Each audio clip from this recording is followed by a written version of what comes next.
All right, weirdos, you wanted it, you got it. Everyone's been asking for more and more MYRIA content. What's going on with MYRIA? What is the latest and greatest? What's the company doing? What's the project doing? And what can we look forward to in the future? We have a Spaces here from MYRIA, the Web3 gaming platform, smart systems, and the next wave of indies, guys. Let's get into it. It's already had 1.8 thousand tuned in. So this is from the other day. So let's get into it, guys. I'm gonna leave it here with you. I'll be back afterwards. Let me know what you think. Put your feet up, grab a cold one, and enjoy the ride. Guys, before we get into it though, make sure you jump over to the Patreon if you want to get in on one-on-one coaching calls, if you need guidance in this space, if you've never been through a bull run before, join us over in our community, myself and thousands of other members, where we can help you devise an exit strategy, a profit taking plan, so that you can get out of this market with your profits intact without being manipulated, tricked, or fooled into thinking about some sort of super cycle or a never ending bull run or anything like that, guys. 90% of people get stuck and tricked into that stuff by content creators who are only looking for clicks. So they will tell you that the bull run is never going to end. Join a community of like-minded people that are going to be there to help you navigate this space and get through it with your profits intact. The link is down below in the description. Also, check out our links for BTCC and join our trading competition and our Decent Wallet 2-for-1 deal down there as well. Let's get into it, guys. Without further ado, sit back, relax, get a cold one, like I said, and enjoy the story. While we wait for more people to pilot, I guess we can get started. Andrew, how are you over there? Can you hear me all right? Yep, I can hear you all right. Can you hear me? Yeah, I can hear you perfectly. And I'd also like to take this opportunity to welcome everybody in today's talk, since we'll be diving into, as you might already see from the topic, we'll be diving into the intersection of AI and Web3 gaming, which are one of the most fascinating frontiers in technology right now, especially in terms of what they could spell for the future of indie gaming. And with me, as you know, is Andrew Silver, sorry about that, co-founder and CTO at MYRIA. I know I've been trying to invite you into the space and I kept spelling silver for no good reason, because V is so close to the letter B. Yeah, I get that a lot. Okay, great. Well, anyway, for any of our new listeners there also today, Andrew, why don't you give them a quick blurb about your technology background and some of the things that interest you the most in the gaming space? Sure. Well, so I've actually been in gaming professionally for about 30 years. I mean, I've been programming since I'm probably going to date myself here, but since I was 9, I had an Atari 400, taught myself to program. And anyway, been a computer nerd from pretty much my whole life. In any case, I've been in gaming for 30 years. I worked at Activision and Midway and EA and 2K and Sony and Ubisoft. Mostly as a developer or lead programmer or tech director or a CTO. And I did a startup which was acquired by 2K years ago. And yeah, I've been working on MYRIA for the last several years, and just still really excited about the space. So yeah, can't wait to talk about it. Awesome stuff. Great. So why don't we, jump right into it, and we can start by putting our terms into their proper bucket. So let's define the content layer and the infrastructure layer in terms of game development, right? So content layer usually is the stuff that the player experiences firsthand. So you have all of the visual cues, all of the playable controls, the overall user experience. And then you have the infrastructure in Web3 gaming and in gaming in general, where maybe you're more versed in when it comes to server management, a little bit more on the invisible technology side, things that keep the cogs running, if you will. What do you see is the role of AI in the infrastructure layer of Web3 gaming compared to the content layer, which we've just described earlier? Yeah, well, that's a good question. So, my background is both on the game development side, with all of the tooling as well for content as well as the back end side. So actually, I've had a chance to see all sides of it. But in terms of content, I mean, a lot of people who are listening are probably gamers, more than well. I guess they could be gamers, and they also could be sort of Web3 types. So yeah, I mean the thing about it is that whereas with all of the new developments over the last several years in AI, um, all sort of a rising tide lifts all boats kind of a thing, and so a lot of the benefits of the infrastructure gains for Web3 and for gaming in general will be the same, which are benefiting a lot of the rest of the industry. And so, I think that over the course of the talk, you will hear me probably say a couple of times that, there's a lot of, sort of cross benefit between some of the things that we can gain in terms of infrastructure on the Web3 side and on the gaming infrastructure side, as well as other things. So it's not just about, I guess what I'm saying is it's not just about, gaming and Web3 that everything has happened. That said, a lot of people, when they first think about all of the AI stuff that's been happening, they think about, Nano Banana and Sora and Udio and ChatGPT and all of the generative AI, whether it's diffusion models or autoregressive models. But it's very much on the content side. And so a lot of the gains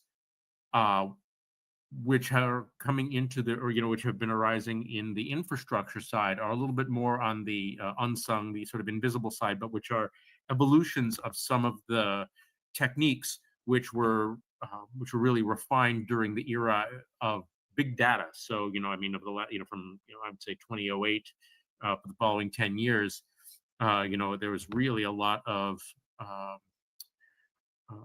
advancement in terms of data mining and analytics and that sort of thing. And so a lot of that benefit is also now coming to, they're applying now, I should say, some of the new lessons learned in the, let's say the latter day AI space, which is after 2017. So for any of you AI sort of enthusiasts out there, 2017 was the sort of seminal paper, the Attention is All You Need from Google, which really gave rise to the modern transformer architecture, which is what powers GPT and a lot of all of the autoregressive models out there.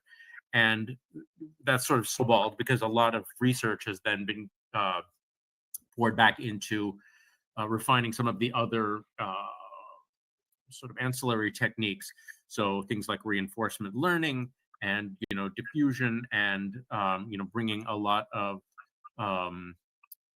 neural the back propagation neural training to what used to be just a very mature sort of regression based classifier based task for different infrastructure needs. So I mean we'll drill into that a little bit more, but that's just sort of where we are top level. Yeah, so I find it interesting, like you mentioned, that most people really think of AI in terms of the content layer and what players see, and maybe lesser so on the kind of hidden scaffolding underneath it all that makes everything turn. Obviously, both are very important in completing the experience itself. Kind of building on that, what do you think are some of the misconceptions about AI in game development that frustrate you the most? And how can people cut through the noise to find meaningful integrations and use cases? I know there are a couple that kind of Well, give AI a bad rap here and there. that what give AI a bad rap? Did you say? Yeah. Ah, um, sure. So, I mean, these are very heady days in the AI space, and so there are a lot of misconceptions. So a lot of the ones that I'm going to speak to right now are things which have to do with the content generation side and what people generally extrapolate based on what they see, going on. Maybe they watch YouTube videos, maybe they follow um, 2-minute papers, or they follow all some of the different influencers in the area. And so people tend to ascribe a certain amount of magical qualities to AI, and to a certain extent, I mean, I love AI. I've been fascinated with it since I was a kid, and my degree is actually in cognitive psychology. I mean, it's basically AI related stuff, brain neural processing. But how I got from there into games is a whole other story. In any case, um, the so a lot of people make a lot of assumptions about things based on what they see, or they extrapolate. So, for example, one of the big things that I've been hearing in the space of the game space in the wake of the wave of AI has been that, oh, well, now, we can drastically cut down the size of our teams, and we don't need people anymore. We can just generate assets, using these different models. There's a new one out of China every week, and they can generate meshes from photos or meshes from prompts, or um, texture a mesh, or do sort of these sort of 3D Gaussian splats based on a single photo, and now then you have a 3D environment that you can play games in, and people sort of conflate a lot of the what's going on behind the scenes, and it's not their fault. It's they just don't know the technical implementation details. So, for example, I've talked to studio heads who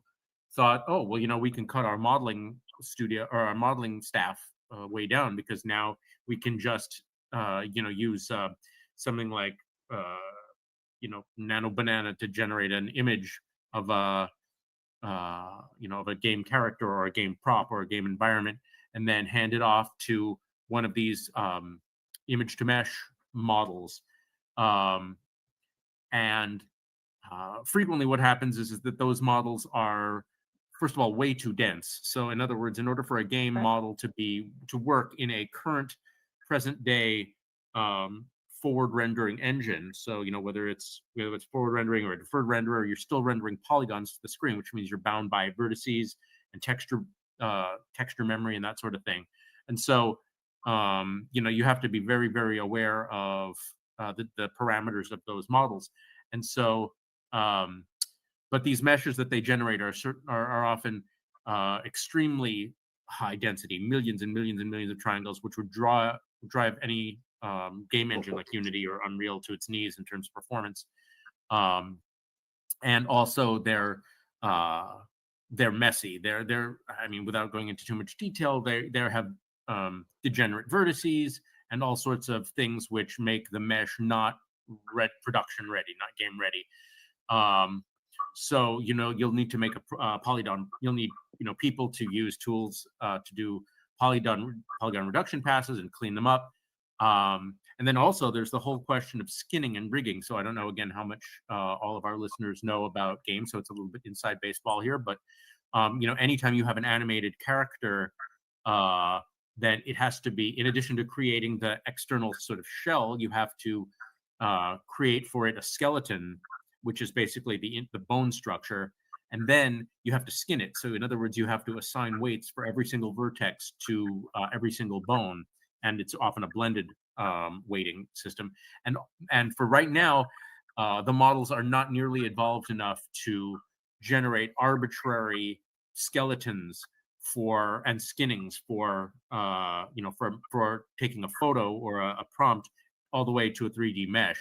So there are a few platforms like Mixamo and things like that, which have some standard skeletons like humanoids and quadrupeds, which can be applied if you're using things like vehicles or animals or humans, right? Humans, quadrupeds, animals. But for general purpose, skinning, like rigging and skinning, you still have a lot of human artist work to do. And again, and then beyond that, the animation itself. There's been a lot of work to do animation, especially in the sim to real robotic space. That NVIDIA is working on, and Google and a lot of these other people to make it so that robots can be trained, humanoids or other robots can be trained in virtual and then brought to real life. So there is work going into generating generic animations given skeletons, but it's still nowhere near the point where you have to get rid of this role. So on the one hand, you know, a lot of the hard work is done, you know, in building a mesh and building a model, but there's still quite a bit of work to do.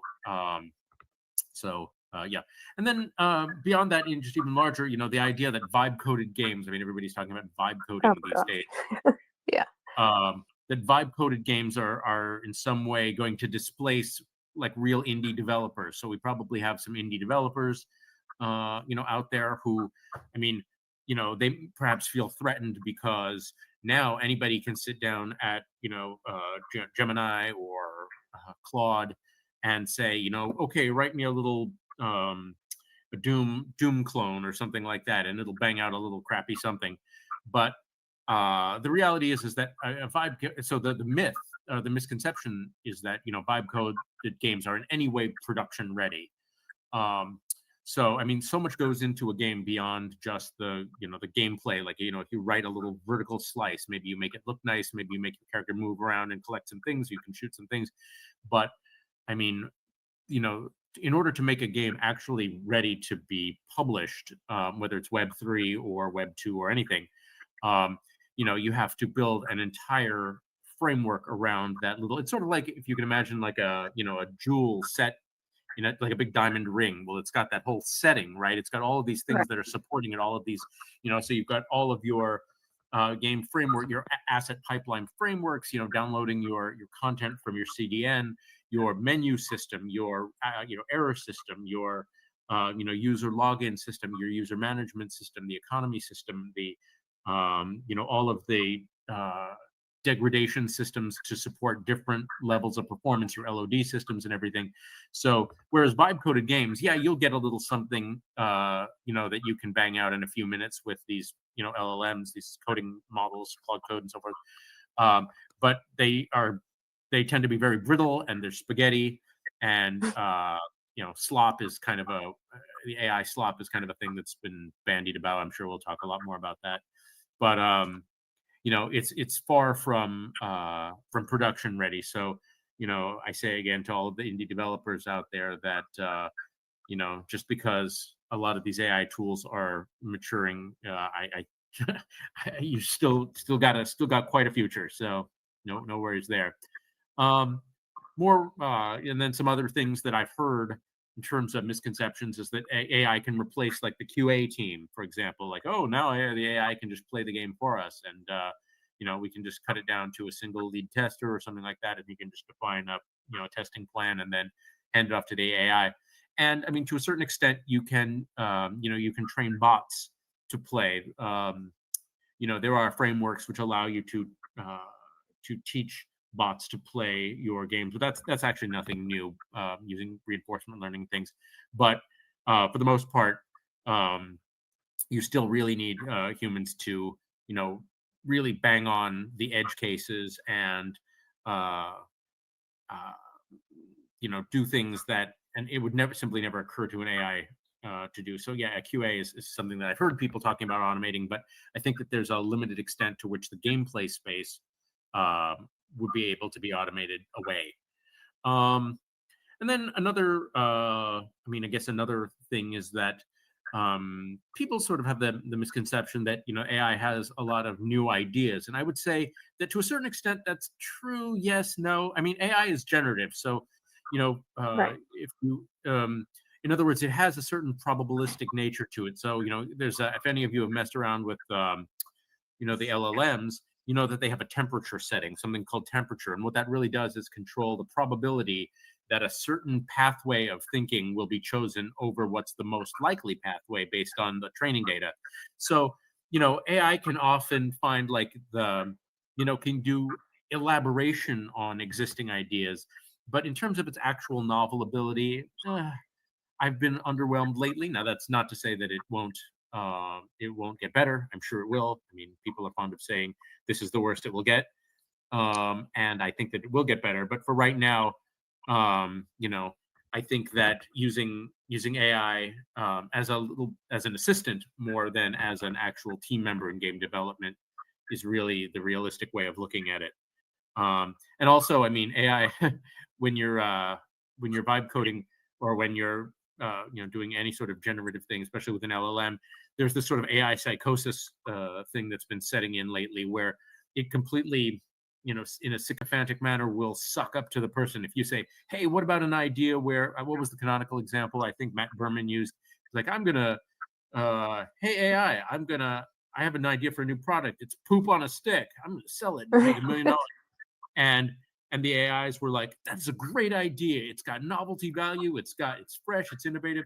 And I mean, it will just absolutely kiss your butt regardless. I know that OpenAI has um, been working on reducing that sycophancy level or whatever, but it's easy to think that it's easy to sort of let yourself get lulled into a sense of, this is just everything I do is awesome. Everything But is great. Yeah. so yeah.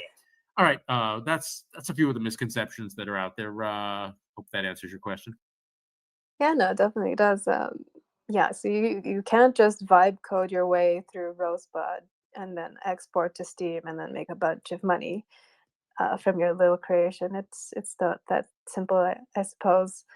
But yeah, I get what you mean with the whole overly positive attitude. There's a the similar level of confidence for every response that you're getting from the model, as if everything is correct and on the right track, when really they're prone to errors. And what I take from a lot of the things that you said is that once there is an over dependence on AI, then a lot of these errors tend to they tend to snowball into like this mushy clay situation that aren't built on real foundations, and it's really just, as you mentioned, a slop fest, which is kind of it's a concern in and of itself, and it's a bit of a misconception if that's what we're rolling with.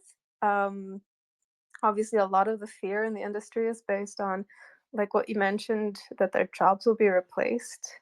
um, I think a lot of that is also applicable to the bigger AAA studios, when they're talking about jobs at scale being replaced by AI. There have been several news pieces pointing to big companies putting a lot of investment into their AI divisions in the hope of trimming down.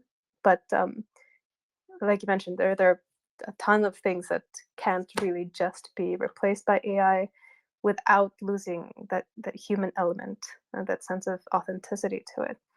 So yeah, really Right. great Well, stuff. Yep. yeah. So actually, I mean, and that sort of speaks to you sort of swerved into an idea that is continually, or I mean, has becoming more and more evident, and that is that obviously people cannot keep up with the sheer volume of content that Right. that AI can create. I mean, obviously it bangs out an image or a model or a audio file in seconds, where people takes days and weeks and months.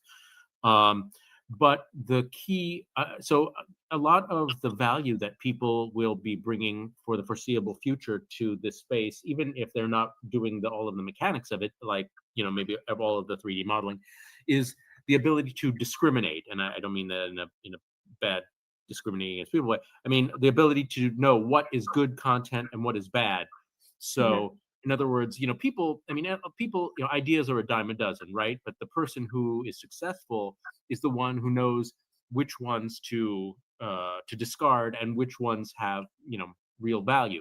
And so as humans, we a lot going forward, a lot of our value will be in the ability to use AI to generate a lot of possible things, and then go, that one blows, and that one, it's not exactly what I'm looking for, and really dial it in that way. And so, to that end, I mean, I have yet to see I mean, and I keep very, very close watch on the AI space, and I have yet to see any real ability yet for these things to have the capacity of people to make those types of taste based calls, especially for us as gamers. A lot of the people here um, are game players, and so it's hard to put into words. It's hard to even formulate what makes a good game, but it when you see it. And Mhm. that's a quality that people will be bringing to the space for a long time that AI is not going to displace. Yeah, 100%. Just the sheer difference from taking a prompt and running with it and creating a whole framework around it versus hours and hours. And you'd probably be very familiar with these whiteboard discussions with game designers and back and forth and really deep sessions of collaboration just on one single idea. So getting it right down to its bones are pretty. It seems something that's not really promptable at this stage. But luckily, there are some things that AI is very useful for. It's not like it's a completely useless. We should totally ignore the whole technology suite type of thing. And particularly with learning new technologies, which is something that I wanted to ask you around the role that AI plays in bridging the knowledge gap for developers who are exploring. So these could be uncharted technologies, something that they have not been familiar with in the past. A good example being traditional studios experimenting with blockchain solutions. So it's kind of like a learning tool for game developers specifically. What's your take on how AI plays a role and how that might change in the future? Yeah, I mean, I think, to be honest, this is an absolutely perfect example of where AI can uh, play a really key role for, say, especially like indie developers who, as we've observed over the years, with MYRIA, um, indie developers who are, perhaps Web2 focused, or, don't have that much experience with the blockchain, and don't have the resources to, build a whole department on it. And so the question becomes, how do I, if they want to actually bring the sort of value proposition that Web3 brings to games, so, the ownership and the governance and that sort of thing, then the on ramp historically has been frictiony. It's been people. It's a dry subject. I'll be honest. Like, I came from the game space, and in the Web3, I learned coding, smart contract stuff, and it's dry. I mean, it's interesting, but it's dry. It's not exciting like game code always. And so, as a games developer, somebody who gets into games because they want to make games, then, they can see it as a sort of a chore. But this, the advent of AI and the ability to use it both as sort of a pedagogical tool, so you can just say, you can just literally have question and answer sessions with it about, well, what does this smart contract even do? And like, how does the data get stored? And why is it that it's immutable? And how can I make an interface that does this or whatever? So the ability to have an interactive conversation with this whole space, as opposed to just searching dry documents all over, just chasing documents all over the web, is definitely a boon to people who need that sort of, or who want that sort of hand holding, rather than having to do a general deep dive into the whole space just to find what they're looking for. They can, really get a much more focused experience using these things for that learning role. And then also for building boilerplate code. I mean, then this is something which, in our first, in the first iteration of MYRIA AI, one of the things that we focused on was having our AI agent be able to turn a prompt into actionable, usable AI code, Web3 code, which can be placed in their game. So a user could say, okay, I need a function which will, mint these, mint these assets and assign them these properties, and then distribute them to these wallets. And we would generate a function which would do that using the MYRIA Layer 2 SDK.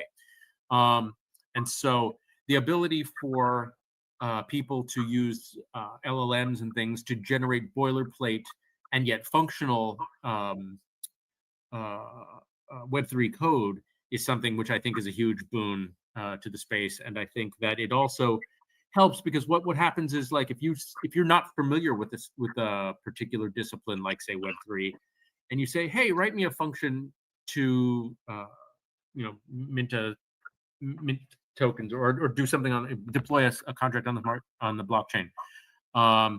It in doing so, it will actually embed parameters, and it will, like, you'll see in the code things which lead you to new concepts in the space that you might not have known otherwise.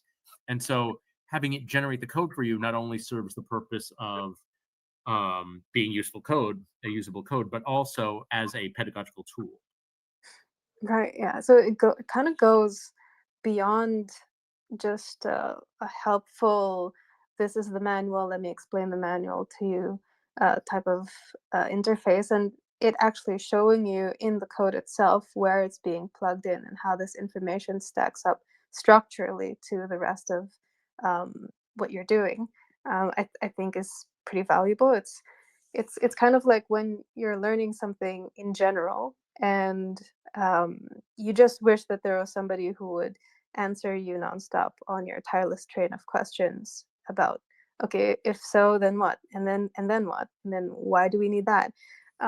It's not as straightforward when you look at documentation, because you'd have to then sift through everything, and then you don't really know where anything is, and it doesn't really stack up in sequence to your train of thought. So having a prompt interface is pretty useful in this regard. I just saw when you mentioned smart contracts being dry, I just saw Brandon, who's listening to the space, flex a little sad emoji because that's kind of his thing.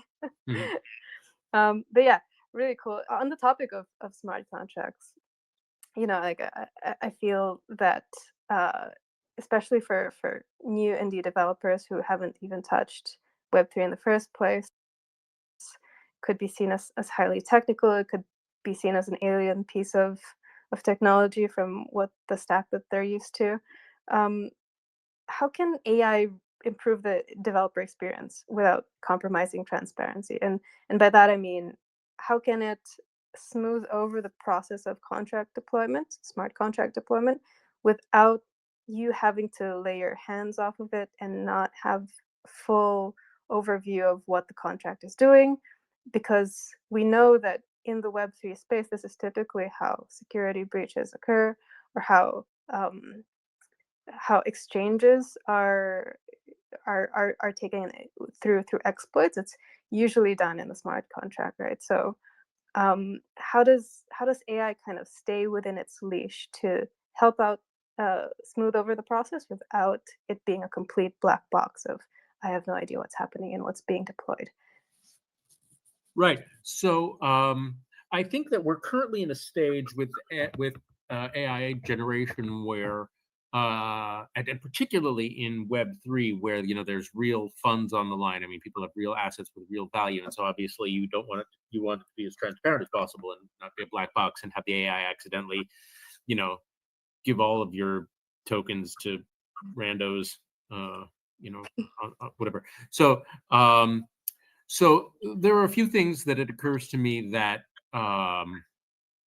that some of the AI tooling that has been recently become available is very helpful for.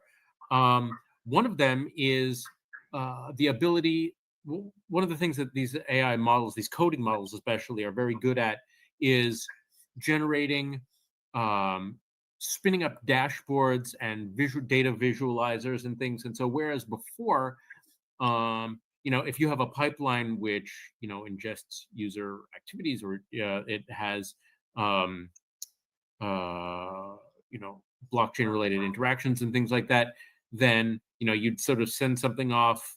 You'd maybe initiate a transaction, and then it would sort of disappear into the ether, and then hopefully land on the blockchain. And then when interacting with it, it was you had to use either the real either a test net or the real blockchain. Whereas now you can, for example, ask Claude or GPT Codex or Gemini to write you some visualizers. For example, if you want to be able to see logs of what is going on in your pipeline. Whereas before you had to spend a lot of time trying to instrument the code and instrument your whole pipeline to figure out, okay, so there's messages coming here, and Now I have to filter it out and do this, and then I can maybe display ones which are outliers or look aberrant. Now you can literally within 30 seconds ask one of these code agents to spin you up a tool which will insert itself or insinuate itself into your pipeline and display data in a way that makes it most easy for you to determine what's going on, whether it's timing related or account related, or show me discrepancies between the numbers that I'm seeing in my database, in my old school database versus what I'm seeing on the chain. And then another thing I was thinking about in terms of smart contract development is that you could actually write a blockchain simulator. That is to say, well, one of the things about using like the test nets is that they're also, you're still subject to some of the performance issues. So you could easily, the way that a blockchain works is fairly simple from a black box perspective. Its behavior is known, and so it would not be difficult. This is not something I've done, but I have been thinking about is writing a simulator for the blockchain itself, which would allow you to actually work in a truly sort of both high performance and also completely siloed manner. So I think that those are some things which AI would be able to help in the smart contract world, as well as what I said before. I don't want to repeat myself, but the ability to understand what's going on in the contracts, how to structure them, and how to architect your pipeline so that it maximizes transparency and minimizes vulnerability. Are all things that these models I think would be excellent at. Yeah, like just the mere fact that they can translate what is going on by something that is written in a coding language that you are probably not familiar with, or that a lot of developers in gaming are not familiar with. I don't know a lot of Unity developers, for example, who are also connoisseurs in Solidity. So that's the gap bridging that I was mentioning earlier. And yeah, it does seem that it's kind of like when you're taking a transcript of a conversation, but the extra step there is that the AI can actually create a mind map of who said what and how these ideas relate in an easy to follow way, instead of just surfing through blocks of text.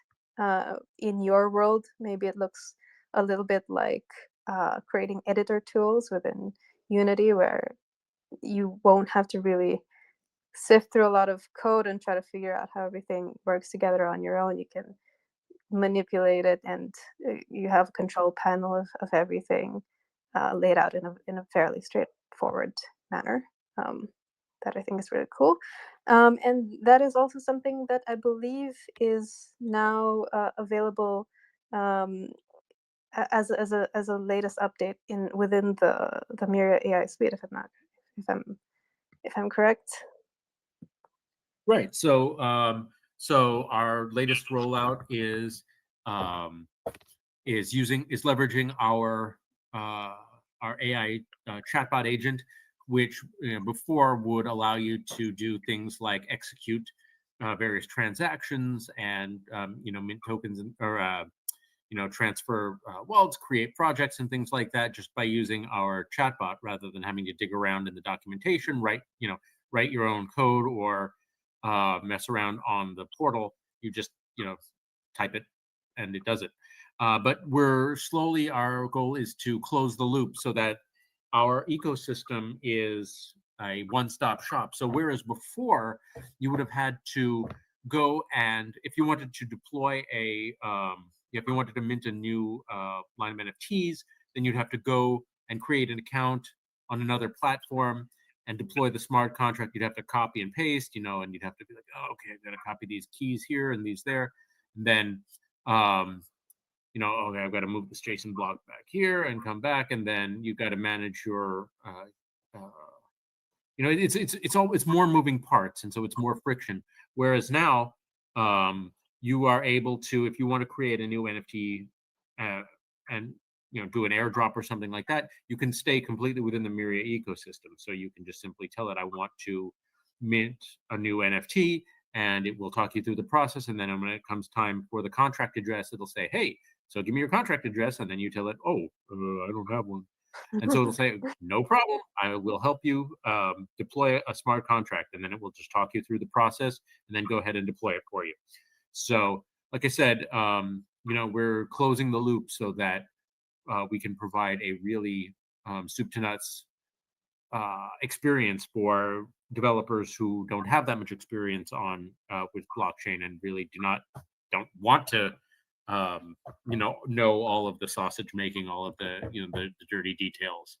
So that's really that's Yeah, and this is a really good example of what we were talking about earlier, where we're not just creating a little chat box and then developer types in, make me a functional game and knit me assets and connect it to my game all on your own. It's like every step of the way the developer is involved and learning something along the way. So it's kind of it's very much an assisted hand-holdy experience rather than just I'm going to give you a very vague prompt and the AI will just run with it and create something that doesn't really work.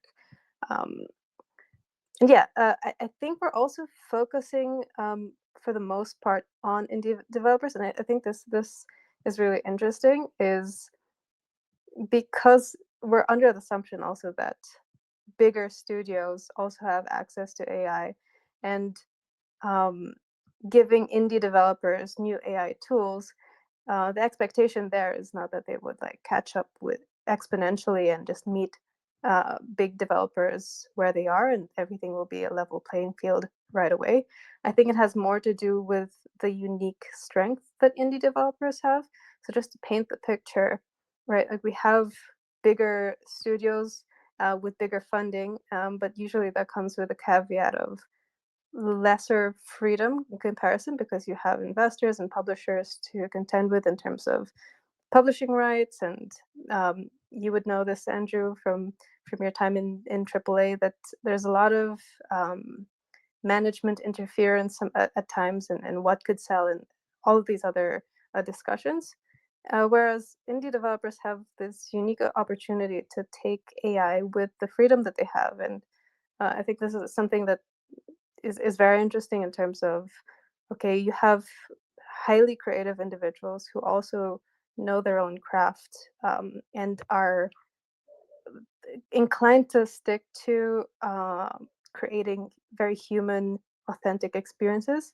How do you think, with the rise of AI and this unique combination with indie developers and how they're set up, would change indie gaming within the next 3 to 5 years or so?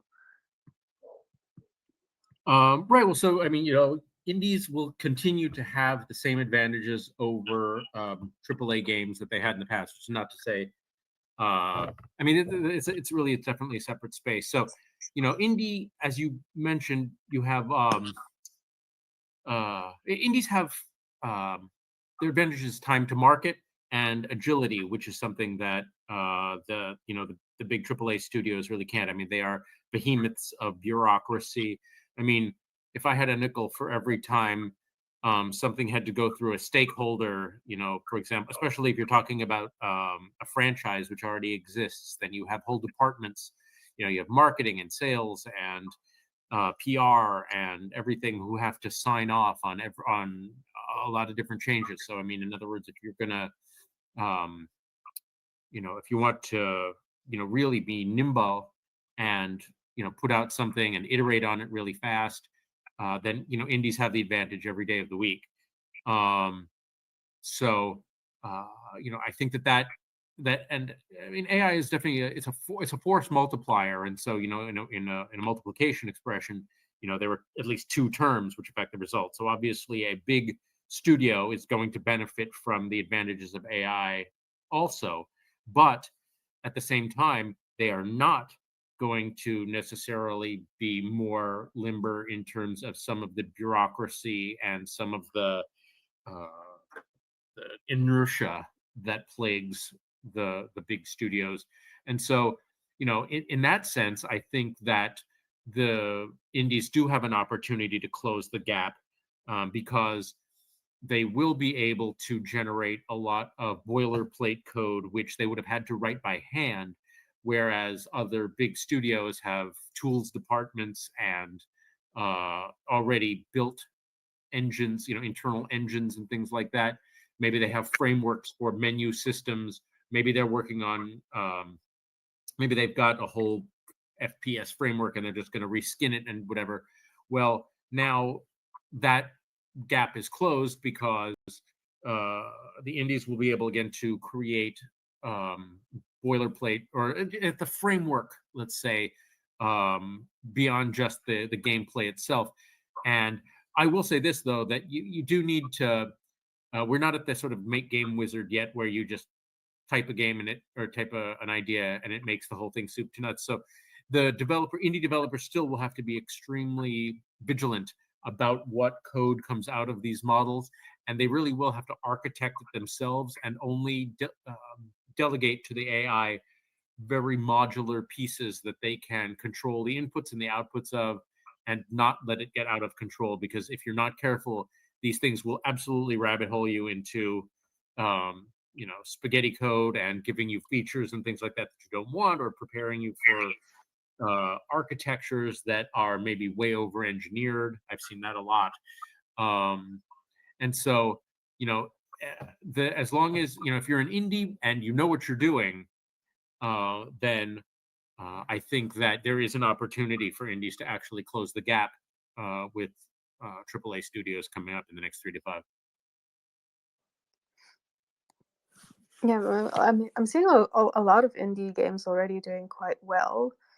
I think it's also like a matter of timing, right? Like if we see more AAA studios adopt AI to the point where a lot of their mass-produced content or generative efforts lead their audiences to kind of be like, okay, I'm kind of, so it's not, I can start to feel that it's not being made with tender loving care by a real human being, because it's starting to feel made by a robot. And we're kind of getting this already in content consumption across platforms like Instagram and TikTok. There's a lot of AI generated content that is blatantly AI generated.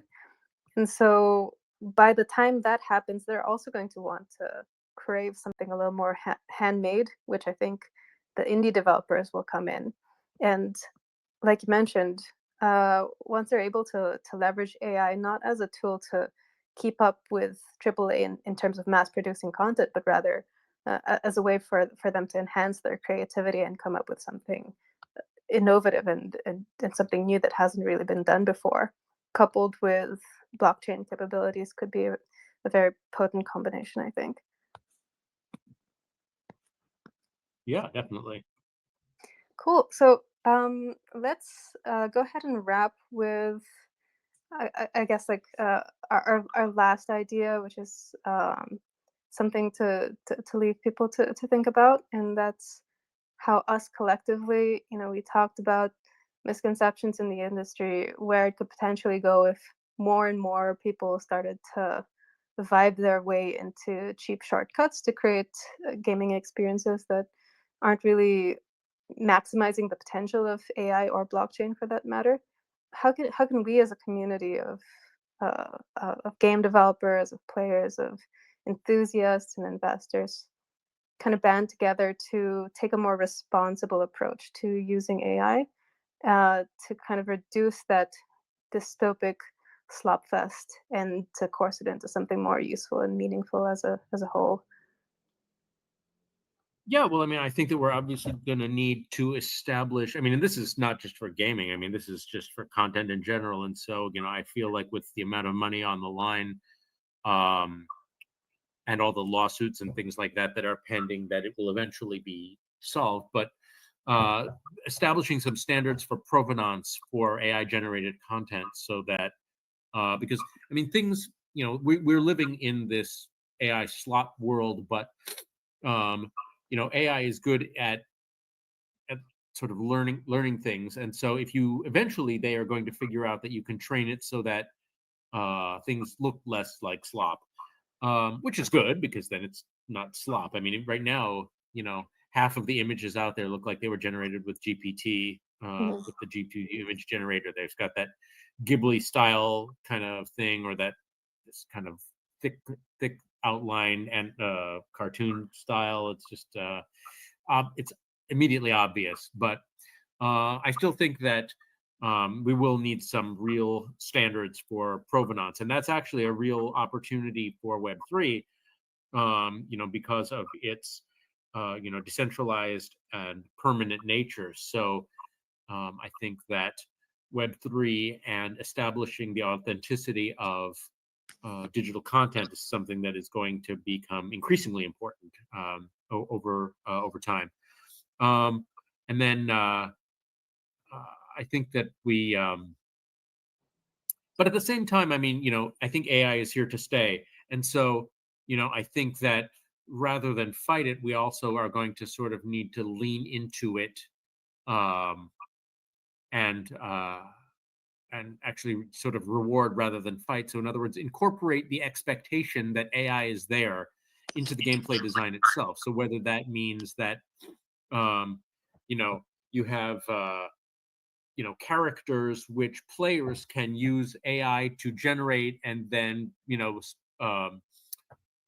mint an NFT based on, but which happen to represent a training session for an AI character, or have marketplaces of content. I mean, again, humans will be the ultimate curators, right? So there's going to be an enormous glut of content, but people will basically vote with their feet or click with their mouse finger. And so in terms of, marketplaces which have user generated content, then even if I think we're going to have to be, we're going to have to accept the fact that the AI content is out there. And so, trust in ourselves as people that we'll be able to vote it up or down in marketplaces, voting with our dollars, as it were, and establish economies which take into consideration the fact that, that AI is out there. So, I mean, I think it's a rapidly evolving space, and I don't have yet all of the answers, but I do think that Web3 is going to play an important part, again, in making sure that things which have real value retain their value. Mm-hmm. Yeah, absolutely. And funny you mentioned that, because that's kind of exactly also what Brandon was talking about the last AMA that he was here, up in the stage, is because he's obviously the ZK guy, the zero knowledge proofs, and he's a big fan of being able to prove something with the least amount of information needed to prove it, which is the basis of ZK tech. And he was saying something about, okay, if we have gaming systems now that employ AI to make richer and more differentiated NPCs, then you could also posit a world where you have contractual terms between you, the game maker, and the players on a more subjective level, and then you would use an AI in combination with these succinct Web3 proofs to ensure and prove that these contractual terms have been met, and then trigger on-chain transactions and like all this other really cool stuff that is still kind of in the tip of the iceberg in terms of research and discovery, but they're starting to slowly flesh out that there is a deep connection and potential between Web3 and AI in applications that we haven't really heard of before, and that's something that's definitely exciting, and maybe more things to pay attention to just ignore the slop and look for these smarter applications of the two technologies. I think it's going to be really interesting. Yeah, definitely, I agree. Cool. Well, that brings us to the end of our talk.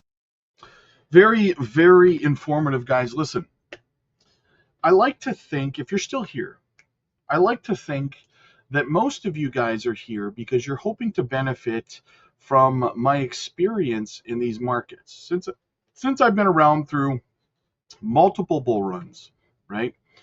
I've made every mistake there is to make in crypto. I've seen every mistake there is to make in crypto, right? 1,000 times over. So I like to think that, most of you guys, again, are here to learn from my experiences, what to do, what not to do, things like that, right? Aside from my boyish good looks.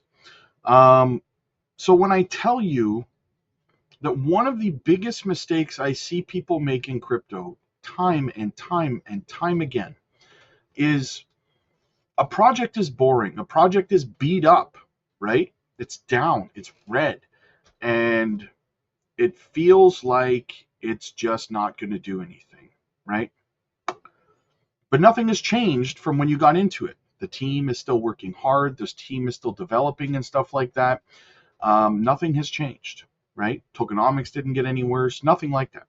One of the biggest mistakes people make is abandoning that project after holding it through boring red and do nothing extended periods of time, only later to watch that project propel up thousands of percentages when its time finally comes, right? And I believe that MYRIA is indeed one of these projects, right? Same with projects like Jasmine, but anyway, we're focused on MYRIA today. And I believe that MYRIA's time will come, and it's going to absolutely run, in my opinion. The team, as you've just spent the last hour listening to, has continued to develop. They know exactly what they're doing. And that's what you want to see from a project that you're invested in, even when it's not sexy, okay? So with all that being said, guys, I'm not worried in the least bit about my MYRIA bags. Hopefully you guys are not either, but it's not financial advice. And if you feel you want to sell your MYRIA and move on, well, that's entirely up to you. But again, all I can tell you is what I've seen in this space over many, many years and the mistakes I've made and the mistakes I've learned from. So all that being said, guys, like I said, if you do need help, if you are new to crypto and you need guidance in this space, jump over to our Patreon community. You can join me and thousands of other members today. We also have a trading group over there. Whether you're a beginner or a veteran in the space, you can join our trading competition, partnered up with BTCC. So check that out using our link down below. But if you're a beginner, but you do want to learn how to trade, you don't know how, you want to learn how to read charts, you want to learn how to day trade, you want to learn how to make extra dry powder so you can retire from your 9 to 5. Well, we have tutorial courses and videos over on the Patreon as well that are absolutely free to all of our Patreon members. So jump aboard, guys. The link is down below. Join us today. Get the training that you need and the education required to succeed in this space. Click like if you like this video. Click subscribe if you really liked it. I'll see you guys in the next one. God bless.